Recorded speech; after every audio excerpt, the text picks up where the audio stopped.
Hello guys, good evening. कल हमने BRS का क्लास 11 का बेसिक कंसेप्ट समझा था कि बीआरएस कैसे करते हैं, किसके पॉइंट ऑफ व्यू से करते हैं, कैश बुक या पासबुक। तो क्वेश्चन में हमें कैश बुक भी दे सकते हैं स्टार्टिंग में या फिर पासबुक भी। तो कल हमने क्या याद किया था कि कैश बुक या पासबुक में से जो भी स्टार्टिंग बैलेंस होगा हमें उसको गलत मानना है, उसके अपोजिट बैलेंस को सही मान के उसके अकॉर्डिंग क्वेश्चन करना है। तो यहाँ पे हम क्वेश्चन नंबर 3 करते हैं, ठीक है। तो क्वेश्चन नंबर 3 को एक बार पढ़ते हैं, टीके गोयल का। देखिए 30 जून 2014 को यहाँ पे दिया कि bank column of Mohan Kapoor cash book, मतलब कैश बुक का स्टार्टिंग बैलेंस दिया है और वो भी डेबिट बैलेंस दिया है, ठीक है। तो डेबिट बैलेंस कितना दिया है इसका, डेबिट मतलब प्लस दिया है, 12,000 रुपये इनके कैश बुक में थे इनके हिसाब से।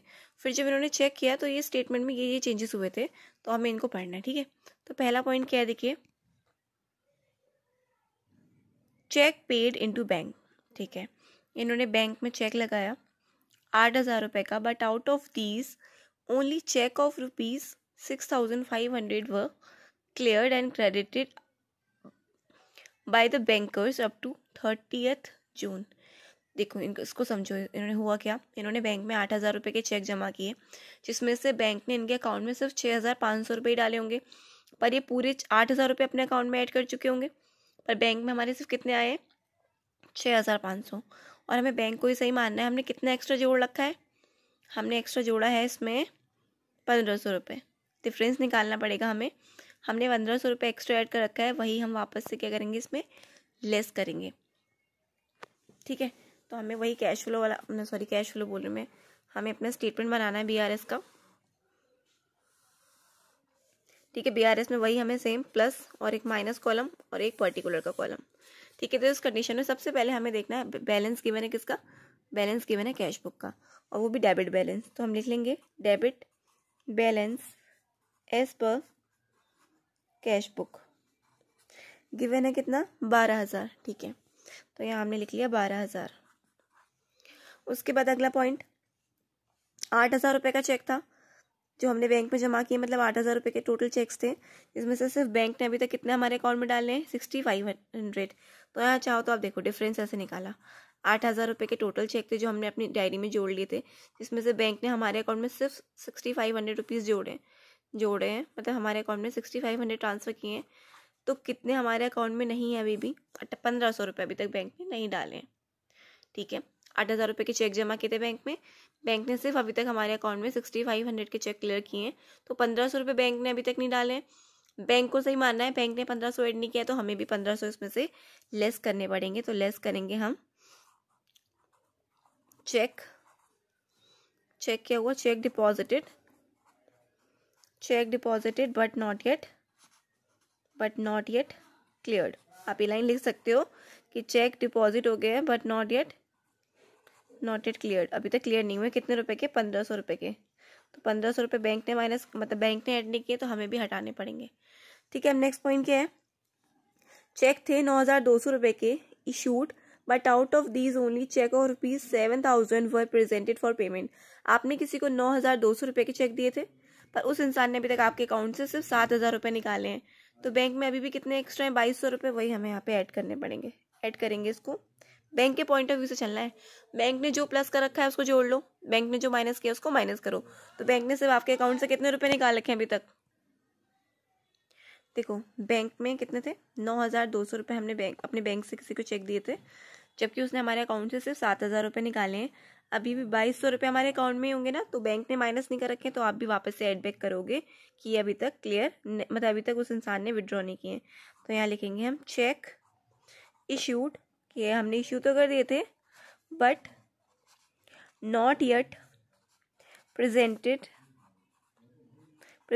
फॉर पेमेंट की। जिस इंसान को हमने चेक दिया था वो अभी तक बैंक में चेक कलेक्ट करने ही नहीं आया है, मतलब क्लियर चेक लगाने ही नहीं आया, पैसे कलेक्ट करने नहीं आया है, तो अभी भी 2,200 रुपये हमारे अकाउंट में ही होंगे, तो वापस से हमें इसे ऐड बैक करना होगा। नेक्स्ट पॉइंट है हमारा, receipt column of cash book has been undercast. Undercast का मतलब होता है कि उतने रुपए से वो चीज़ कम है, तो 200 रुपये हमने कैश बुक में नहीं लिखे होंगे, हमें बैंक को सही मान के चलना है, बैंक में जुड़े होंगे, तो ये ऐड करेंगे हम, लिखेंगे कैश बुक अंडरकास्ट। हमें तो बैंक को सही मानना है ना, जो चीज़ कम है अंडरकास्ट चीज़ को बढ़ा दिया जाता है और ओवरकास्ट चीज़ को कम कर दिया जाता है। तो इसको हम ऐड करेंगे, 200 रुपीज़ हम ऐड करेंगे, ठीक है। नेक्स्ट पॉइंट है passbook show a credit. Passbook का क्रेडिट प्लस होता है तो कहीं से हमें इंटरेस्ट मिला है, इंटरेस्ट ऑन इन्वेस्टमेंट मिला है जो कि बैंक ने कलेक्ट किया था, तो बैंक ने जोड़ा है, आप भी जोड़ो, ऐड करो। Interest on investment collected by bank, collected by bank. Bank ने हमारे अकाउंट में कितने रुपए का इंटरेस्ट जोड़ा है, 330 का, तो 330 रुपीज़ का हम यहाँ पे ऐड करेंगे, 330 रुपीज़ का, ठीक है। फिर बैंक ने एक इंटरेस्ट चार्ज भी किया है बैंक चार्ज के नाम से, वो माइनस कर देंगे क्योंकि बैंक ने जो माइनस किया उसको माइनस करो, तो लिखेंगे interest charge by bank. Interest debit लिख सकते हो या चार्ज लिख सकते हो, डेबिट, बैंक का डेबिट माइनस होता है ना इसलिए माइनस किया, डेबिट बाय बैंक। हमें बैंक के ही पॉइंट ऑफ व्यू से चलना है, बैंक में जो प्लस वो प्लस, तो बैंक ने ये प्लस में कर रखा है, 3,300 रुपये का, देखिए 3,300 रुपये हमारे कलेक्ट किए तो इसको हमने जोड़ लिया। बैंक ने ये 60 रुपीज़ हमारे माइनस किए हैं तो हमने इन्हें भी माइनस कर देना है 60 रुपीज़ को। नेक्स्ट पॉइंट क्या बचा हमारा, 29 जून को एक कस्टमर ने 3,000 रुपये डायरेक्टली हमारे बैंक अकाउंट में डिपॉजिट कर दिए जो हमने रिकॉर्ड नहीं किए थे, जो अभी तक सिर्फ पासबुक में रिकॉर्ड हुए हैं। तो हमें तो बैंक को इसे माना है ना, बैंक ने कितने रुपए जोड़े हैं, 3,000, तो हमें भी अपने अकाउंट में 3,000 रुपये फिर से ऐड करने पड़ेंगे कैश बुक के हिसाब से। ऐड करेंगे डायरेक्टली डिपॉजिट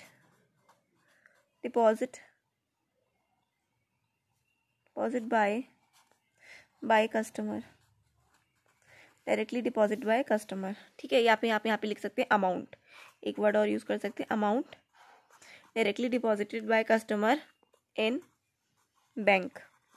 तो बैंक में किसी ने डायरेक्टली हमारे पैसे डाल दिए तो वो हमारे बैंक में आ गए होंगे, बैंक ने प्लस कर दिए, तो आप भी प्लस करो।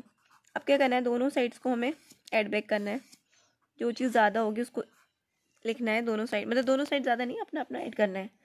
तो 12, 3, 15, 15 और 2 17, 17,400 और 3, तो देखिए हमने इसका टोटल कर लिया। प्लस वाली साइड आ रही थी हमारी 17,730 और माइनस वाली आ रही थी 1,560 रुपये। तो ज़्यादा वाला प्लस वाला कॉलम ज़्यादा है तो प्लस में से माइनस को हटाए तो प्लस का बचा 16,170 रुपये। तो ये हमने शुरू किससे किया था, कैश बुक से, और ख़त्म किस पे करेंगे, पासबुक पे। और प्लस है तो पासबुक का क्रेडिट प्लस होता है, इसका अपोजिट, तो लिखेंगे credit balance as per passbook, ठीक है। तो देखो हमने यहाँ पे प्रॉब्लम नंबर 3 सॉल्व करी है DK गोयल की। अगर आपको इसमें कोई भी डाउट होता है तो आप मुझसे पूछ लीजिए, ठीक है, कमेंट सेक्शन में। सबसे पहले मैं आपको समझा दे रही हूँ, स्टार्टिंग बैलेंस किसका दिया था, हमें स्टार्टिंग बैलेंस दिया था कैश बुक का। तो जो भी स्टार्टिंग बैलेंस दिया होता है उसको हमें गलत मानना होता है। तो हमने स्टार्टिंग करी कैश बुक से, तो लिखा यहाँ पे कैश बुक प्लस का। अब इसको गलत मानना है और इसके अपोजिट बैंक को सही मानना है। बैंक ने जो जो जोड़ रखा है आप उसको जोड़ लीजिए। तो पहला पॉइंट क्या दिया था कि आपने बैंक में 8,000 रुपये का चेक लगाया था, बैंक ने सिर्फ 6,500 क्लियर किए, तो बैंक ने कितने क्लियर नहीं किए, 1,500, तो आपने भी वो माइनस कर दिए। नेक्स्ट पॉइंट है चेक थे 9,200 रुपये के जो आपने किसी और को इशू करे थे और उसमें से सिर्फ 7,000 रुपये वो इंसान आपके अकाउंट से अभी तक ले गया है, तो क्या होगा, अभी भी कितने रुपीज़ आपके अकाउंट में होंगे, 2,200 रुपये।